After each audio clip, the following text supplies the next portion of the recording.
All right, we just announced that Hannah is expecting her second baby. We're all super excited for her.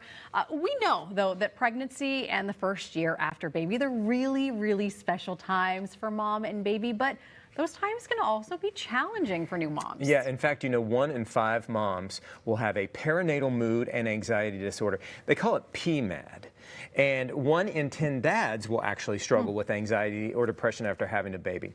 Good news, Dr. Karen Ryan with Nystrom and Associates is all here to share more about what this is like for us, and we're so glad you're here. Oh, I'm so glad to be here. Good morning. I haven't heard of this term, PMAD. Yeah. Tell us about that. So PMAD is an acronym for perinatal mood and anxiety disorders. And so the perinatal time frame is from pregnancy to 1 year after. And as you said, that's a time when we can see 1 in 5 women will experience mental health needs. And so PMADs includes depression, bipolar, anxiety, panic, PTSD, psychosis, and OCD. So these are all things that can occur, 1 in 5 women during this perinatal time frame. When you are starting to feel some of these, because there's a lot of things right there. When you're starting to feel it, you know the words now, you recognize it, and it's really important to talk about it. It is so important to talk about it because so many women suffer in silence. 80% do not receive the care that they deserve. So only 20% of those women actually seek that care. And so it's important to really just recognize and decrease the stigma and know you are absolutely not alone, that this is no indication of how much you love your baby or what kind of person you are, that you're not alone and that you can get care and feel so much better. We were talking about this in commercial break. I heard a lot about postpartum depression.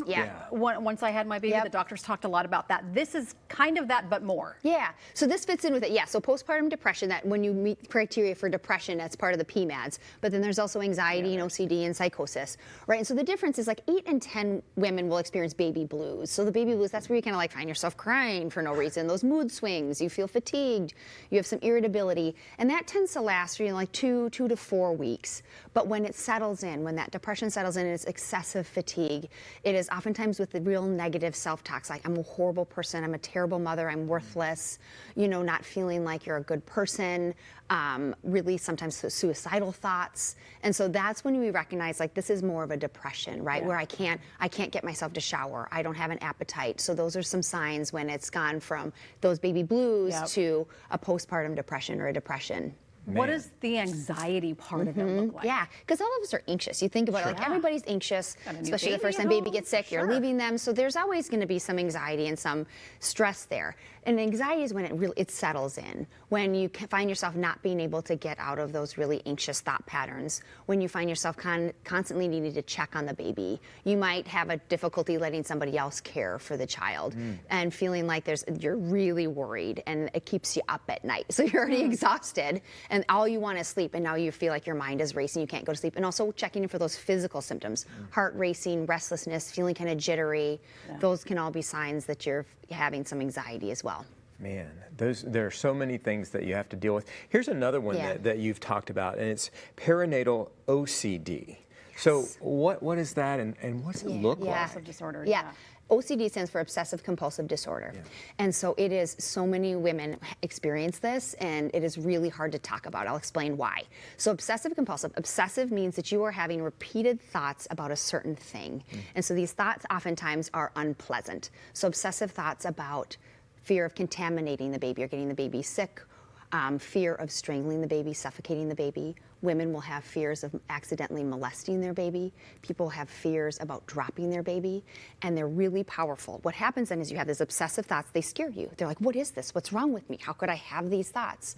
And so then what we do is we have an act or the compulsion to undo that. So that might be checking in, getting reassurance that you really are a good mother, making sure that you're always checking on the baby. You might fear being alone with the baby and always wanting to have somebody with you. And again, like this is one that women don't talk about because they feel like that makes them a bad person or they're a bad parent. It is absolutely not the case.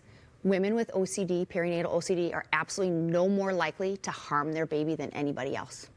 It is just a thought. And the power is recognizing that these are thoughts that get stuck. I call them sticky thoughts because we get activated and they scare us, and then they're more likely to settle in. And so it's really recognizing like you are not your thoughts and you are absolutely not alone. And this is no indication of how much you care about your baby. So let's talk about the resources available, because Yeah. if you're experiencing this at home, you're watching right now, and you yes. know someone who is, you're like, yeah, I'm in it. Now what? How do I get Yeah. help? Yeah, it's recognizing that there are individuals who like specialize in this. So at Nystrom, at my office in Eden Prairie, we have a mother-baby program. So we have therapists who are specialized and trained in perinatal mood and anxiety disorders, and it is a program where it is group. So 2 hours of group, you can come in anywhere from 2 days a week to 5 days a week. You bring baby, you get to sit in those recliners, there's baby changing tables, all of that. We have medication providers who specialize in perinatal mood and anxiety disorders, so they know what medications are safe while you're pregnant, while you're nursing, help you through that process. And it's just this amazing, supportive, non-judgmental people who absolutely get it, and you're not alone. So let me get this straight. So you're there, you bring baby in Yep. tow, and you're there with other clients. Yeah. So, and it's a discussion. Yeah. It's like a mom group. 100% with really skilled individuals who know how to teach you skills, teach you how to like shift those thought processes, get out of those OCD thinking, those patterns. Yeah. We're just And it's about- also hybrid, so you can also be at home with Awesome. baby. And then if you're expecting and you don't have baby with you, we also have specialists who meet with you one-on-one. We also talked about, we're just about out of time, but how men can be Yes. affected by this. Absolutely. Absolutely. And part of our perinatal team, we have male therapists who specialize in working with men going through depression, anxiety, and adjusting to baby because it impacts the entire family, 100%. It's not just the hormones that It is mom not. is dealing with. It's bringing another human into your life. And yeah, it's just Exactly. as hard for dad and siblings. And you deserve support on that. yeah. Raising a kid is hard work. It is hard work. Dr. Ryan, thank you. My pleasure. It's always so insightful to have you on. Nystrom and Associates provides care in the fields of psychiatry, psychology, family therapy, and more. So if you're struggling with stress or anxiety or depression, addiction, you don't have to do it alone. You can reach out to them for help. They do it all. Hey, coming up, I'm going to tell you about a group of firefighters who are taking action to protect their health. It's part of our Why We Give series.